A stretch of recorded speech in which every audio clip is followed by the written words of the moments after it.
කොහොමද ඔයාලට අදත් ඔයාලා හැමෝම හැපි කුකින් YouTube channel එකට ආදරෙන් පිළිගන්නවා.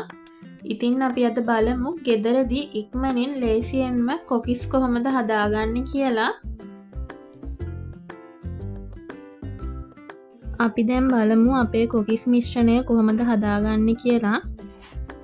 මම මෙතන අරගෙන තියෙනවා තෙත කැකුළු හාල් පිටි ග්‍රෑම් 500ක්, ඒ වගේම උකු පොල් කිරි මිලිලීටර් 350ක්, අවශ්‍ය වුණොත් කියලා දිය කිරි ටිකුත් අරගෙන තියෙනවා. ඒ වගේම සිහින්ව කපාගත්තු කරපිංචා අරගෙන තියෙනවා. කරපිංචා කොළ ටිකක් ගොඩාක්ම හීනියට කපාගෙන මම අරගෙන තියෙන්නේ. ඒ වගේම ලුණු කහ අවශ්‍ය පරිදි සීනි ටිකකුත් අරගෙන තියෙනවා. ඔයාලගේ රස අනුව සීනි ලුණු එකතු කරගන්න පුළුවන්.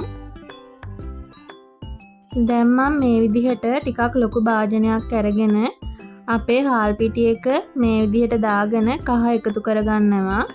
ඊට පස්සේ මේ විදිහට උකු පොල් කිරි ටික ටික එකතු කරගනිමින් මේ විදිහට හොඳින් මිශ්‍ර කරගන්න ඕනේ අපි.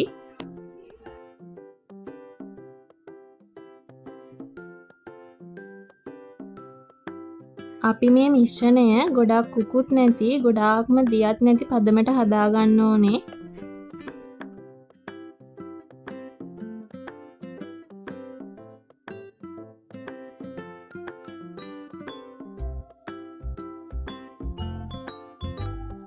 දැන් මම මේ මිශ්‍රණයට ලුණු සීනි ටික එකතු කරගෙන නැවතත් හොඳින් මිශ්‍ර කරගන්නවා.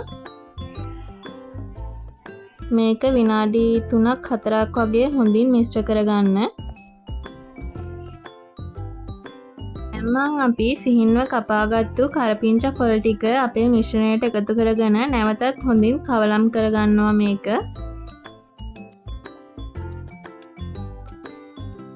ඇත්තටම නිකම්ම හාල් පිටි වලින් කොකිස් හදලා කනවට වඩා මේ විදිහට කරපිංචා එකතු කරලා කොකිස් හදාගද්දි හරිම රසයි. දැන් අපි මේ හදාගත්ත මිශ්‍රණය වෙනත් භාජනයකට දාගන්න ඕනේ. මොකද එතකොට අපිට කොකිස් හදද්දි ගොඩක් පහසුයි. මම මේ විදිහට භාජනයකට අපේ කොකිස් මිශ්‍රණය දාගන්නවා. ඔයාලට පේනවා ඇති අපේ කොකිස් මිශ්‍රණය ලා කහ පාටට තියෙනවා.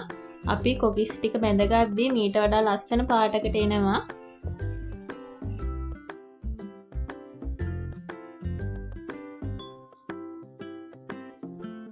දැන් අපි මේ විදිහට තාච්චියක් ලිපෙන් තියලා මේකට පොල් තෙල් එකතු කරගන්න ඕනේ. පොල් තෙල් ටිකක් එකතු කරගන්න එපා. සාමාන්‍යයෙන් අපිට කොකිස් ටික බැඳ ගන්න පුළුවන් වෙන මට්ටමට තෙල් එකතු කරගන්න. තෙල් ටික හොඳින් රත් වුණාට පස්සේ අපිට මේ කොකිස් ටික හදා ගන්න පුළුවන්.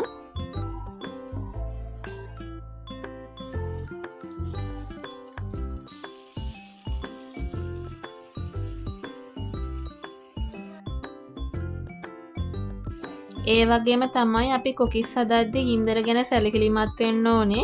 ගොඩාක්ම ගින්දර දාගන්න හොඳ නෑ. එහෙම වුණොත් එහෙම කොකිස් ටික කැඩෙන්න පුළුවන්. ඔයාලට පේනවා ඇති අපේ කොකිස් ටික ලස්සනට ගැලවෙනවා. මම අද මේ කොකිස් හදන්න පාවිච්චි කරන්නේ non stick කොකිස් අච්චුවක්. පළවෙනි පාරට කොකිස් හදන කෙනෙක්ට වුණත් මේ කොකිස් අච්චුවෙන් ඉක්මනින් ලේසියෙන්ම කොකිස් ටික හදාගන්න පුළුවන්. බිත්තර දාන්න ඕනේ නැහැ. ඉක්මනින්ම ගැලවෙනවා. බිත්තර කන්න නැති කෙනෙක්ට වුණත් මේ විදිහට කොකිස් හදලා කන්න පුළුවන්. ඒ වගේම තමයි මම අද මේ කොකිස් එකට එකතු කරගත්තේ සිහින්ව කපාගත් කරපිංචා. ඔයාලට තියෙනවා නම් මේකට තල වගේ දේවල් එකතු කරගන්න පුළුවන්. එතකොටත් ගොඩක් රසයි.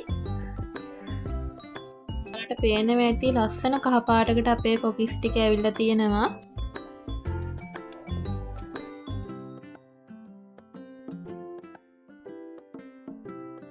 මේ විදිහට අපිට පුළුවන් එකින් එක කොකිස් හදාගන්න.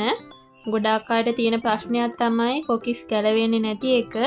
ඒකට ඔයාලට මේ වගේ non stick කොකිස් අච්චුවක් භාවිතා කරන්න පුළුවන්. නැත්නම් හොඳින් පදම් කරගත්ත කොකිස් අච්චුවක් පාවිච්චි කරන්න පුළුවන්. ඉතින් යාළුවනේ මේ තියෙන්නේ මම හදාගත්ත රසම රස කොකිස්. ඔයාලටත් ගෙදරදී මේ වගේ කොකිස් හදලා බලන්න පුළුවන්. අවුරුදු අවස්ථා විශේෂ අවස්ථා එනකල්ම ඉන්න ඕනේ නැහැ. කන්න හිතුන ගමන් කොකිස් හදන්න පුළුවන්. ඉතින් ආයෙත් රසම රස වීඩියෝ එකකින් හමු වෙනකල් ඔයාලා හැමෝම සතුටින් පරිස්සමින් ඉන්න.